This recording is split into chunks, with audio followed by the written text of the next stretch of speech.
Well, hello everybody. I am meteorologist Terry Eliasen, and once again we're heading into the weekend tracking two major winter weather stories here. It's another bitter blast and another storm threat. This seems like deja vu. We just did this a week ago.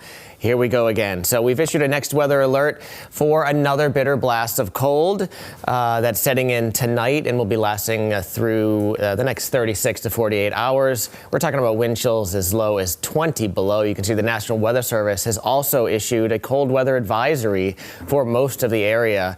Again, they're forecasting wind chills as low as 20 below there as well. So just similar to last Saturday, if you remember back then, we had a precipitous drop in temperatures overnight, much like tonight. And here we go again. By tomorrow morning, we're talking about forecast low temperatures, basically from the single digits down in southeastern Mass to negative or below zero north and west of Boston. Again, very similar to the situation we had last weekend. Now, forecast highs for tomorrow, barely into the teens. I wouldn't be shocked if some areas were actually in the single digits way north and west of Boston. And here we go, joined by Jason Mikell. Hello. I just appeared. Yeah. Just talking about how incredibly cold once again. This is the story of the winter. Just sort of, you get a burst of cold, you get just unrelenting. Like only 3 more days in the month of January. December had a whole lot of cold and wind. Now we're talking about cold, wind, and also snow in January. Yeah. 3 more days, and we're going to be going out here a bit more like a lion. February is coming in roaring here. Overnight lows, friends, again on Saturday morning, we're talking about back down to single digits and even sub-zero. And I'm sure you mentioned this, Terry, all throughout the entire Friday, sub-zero wind chills. Oh, yeah. We are not getting above zero. The crazy thing is the winds are gusty, so the winds tomorrow will probably be like 12 to 25. It's not that strong, but it's strong enough with the temperatures being so low that we can't get anywhere near zero for feels like temperatures. And this is, again, Saturday morning, actual low temperatures. These aren't feels like yet. And we're talking Boston could approach zero for the first time in quite some time. In north and west of town, forget it. We're talking 5, 10, 15 below zero. Actual air temperatures. Even this morning, Bedford, when I came into the office at 4 a.m., Bedford was at -2 for air temperature. Yeah, and Norwood, so it's funny, like, some of these really cold nights, the cold will tend to bottom out in places that are low-lying, really radiate air well. So the Norwood Airport, which is where the temperature is taken, Bedford, they can be 5 or 10 degrees colder than the town next door just because of where the temperature is taken. But anyways, here we go. Feels like temperatures today through tonight. And here's what Jay said. We go below zero and we don't ever get back. We're not coming back, everybody. -1 down in Boston around 10 p.m. this evening. Tomorrow morning around 6, 7 a.m. it'll feel like almost -20 in the city and about 5 degrees colder over in Worcester, about -25. So let's go forward. If you're going to work an 8-hour shift, by the time you get ready to head home, still sub-zero in terms of what the feels like temperatures. And even on Saturday morning, possibly even more dangerous for overnight lows, because again, we're going to have a solid 24-hour period, some clearing skies late Friday night, which means the risk for frostbite is going to be really, really high. Yeah, similar again to last Saturday. We're in that same range, 15 to 20 or 25 below, and that essentially means any exposed skin has risk of getting frostbite with 30 minutes or less. So, if you don't have to be outside, stay inside as much as you can over the next 36 to 48 hours. If you do have to be outside, you definitely want to bundle up and don't expose any skin. And then there's that little storm that we're tracking Sunday.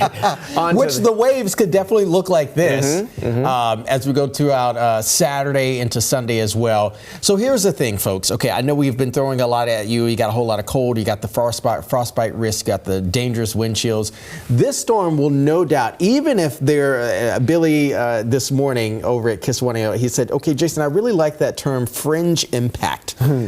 Even if it's a fringe impact, which basically means we're not going to have a sort of a direct blow or direct impact on the storm, there will still be plenty, and I do mean plenty, almost a kitchen sink full of issues with the storm. Winds, pressure dropping, bomb cyclone. We threw that one at you yesterday. That's basically a fancy term of saying the storm is going to be rapidly intensifying. Pressure needs to drop by more than 24 millibars within a 24-hour period. I've been telling people, remember 24-24. That's kind of the benchmark there. As these millibars tighten, get closer together, that means that wind field is also going to be pretty elevated as well. So we got high winds. Expansive, too. The wind field will extend out several hundred miles from the center. So like you said, even if the storm, and it now looks like the track is going to go a little bit east of where we normally see for our major storms, it's so large and it's such a deep, powerful storm that the wind and the snow is going to extend out several hundred miles. And so this bomb cyclone is like, it's kind of like the latest term in news media. People tend to throw it around. It's a fancy and kind of hypey term for what meteorologists call bombogenesis, and that will be happening over the weekend to this storm. And we've been tracking it for days now. The track hasn't shifted much, but all it takes is a little wobble, 25, 50 miles east or west, and it could make huge difference here for eastern part of our area. Look at those millibars. Look how close the millibars are getting off the coast of the Carolinas. Yeah, so North Carolina could be in for blizzard conditions, and I wouldn't, again, it's a little early, but I wouldn't be shocked if Cape Cod or the island at some point during this storm, if they're gusting 50, 60 miles an hour with, blowing snow, wouldn't be shocked to see some blizzard conditions being met out there. But so this is just one model. You can see the snow goes back about to Worcester County.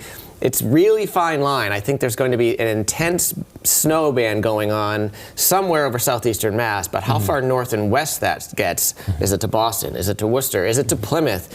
That's what we're trying to fine tune and determine basically at this point.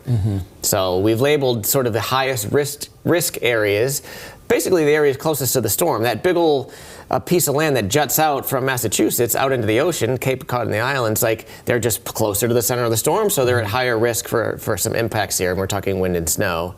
Farther north and west you go, obviously you're farther away from the storm, and the lower the risk of major impacts. We're almost getting to a sort of a split situation here, where kind of earlier on in the winter season we were talking about areas north and west getting a little bit more. Right. Now areas south and east are starting to pick up on the slack here, and I think with 2 more on the books, months left in the winter season, it could be really interesting how we're going to be ending this winter this year. Yeah, I don't see at this point, like February it's not showing signs of any major warmth or turnaround. We're definitely stuck in this cold and stormy pattern for this foreseeable future. But so this map looks a lot like the last one. Basically, this is our current chances of plowable snow. We're talking, more than 2-3 inches of snow. It feels almost a certainty, like on the south coast, Cape and the islands. And then again, lesser chances the farther north and west you go. We hope that by tonight or tomorrow to have an actual snow map, forecasting amounts. It's such a tight gradient between a lot and nothing with this one. It's really tough. So we'll see what the models do for the rest of today. And 4 to 6 to even 8 inches can make a hell of a lot of a difference between what we already have on the ground, because again, that's not going anywhere. That's right. Let's also talk about wind gusts as well, because again, with that bomb cyclone, that term of rapidly intensifying, that also means that winds are going to be climbing fairly high as well. We're talking about what could actually be more 40 to 50 plus mile per hour gusts, higher than what we had from this past weekend storm. Which could also cause power outages as well. Yeah, so that's the big deal with this storm. Different from last weekend's storm. There was a little bit of gusty wind, but it was light and fluffy. It was just kind of get blown around. We're talking 50, 60 mile an hour winds with a much, potentially over the Cape and the islands, temperatures, warmer in the 20s, so a little bit heavier snow, more, maybe double the amount of wind. So you can see the winds coming more northerly than northeasterly, so I'm not sure I would go ahead and call this a nor'easter. Because the storm is a good distance away, the winds are a little bit more veered to the north with this one. So therefore, any coastal flooding we get, I think I'd favor like northeast favoring, facing beaches with that one. But you can see even if it starts pulling away Sunday night, we're still potentially gusting over 60 miles an hour in the outer Cape. Wild. And imagine if it's snowing, you get a decent clip with 65 mile an hour winds. Like there's your blizzard right there. There's your blizzard right there. And we've also been covering over the past several years coastal erosion down in those areas too, especially on Nantucket, which is not a good thing, certainly when you have a storm like this.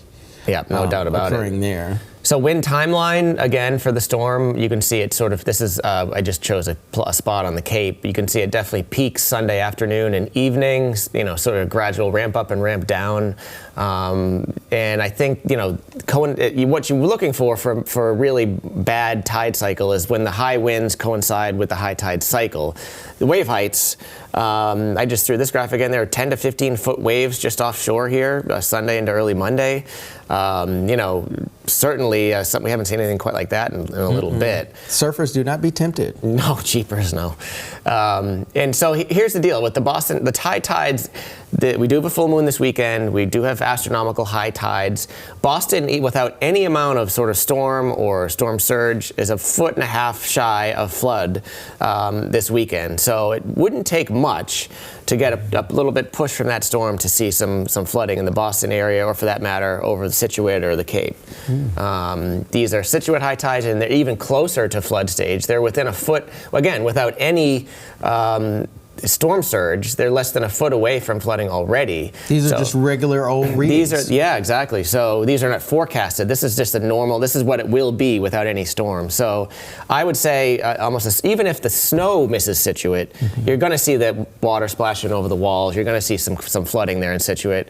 And I threw Nantucket in there as well. I think basically anywhere from Scituate to the Cape, the upper Cape, the Gulf-facing Cape, anything north-facing, basically, you're definitely an extreme risk for some serious flooding here this weekend. Wow. This is a lot for even me to digest. A lot going on. It's a lot going on. And I know, if you guys feel a little bit overwhelmed or have a little bit of anxiety, don't, okay, because we're going to be here throughout the storm. And of course, we are the ones that can help kind of make sense of a lot of things that we've been tossing out at you here. But what we want you to do is just stay tuned to us each and every day throughout the duration of the storm. Obviously, we're going to be here and forecasting it for you. And as soon as we know, we're also going to tell you as well. So go ahead and like that button here. We're going to continue with our daily updates for you. And I'll see you next on Noon.